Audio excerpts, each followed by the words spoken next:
Can we talk for a second?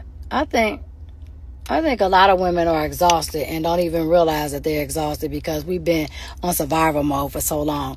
Always being the one to show up, always being the one that everybody depends on. Your business, your marriages, your everything. Like being that friend.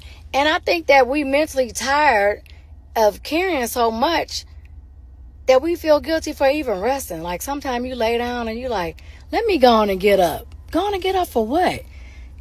Sometimes we need the rest, but we feel so guilty, and I think a lot of women have been strong for so long, and they don't even know how to even relax anymore.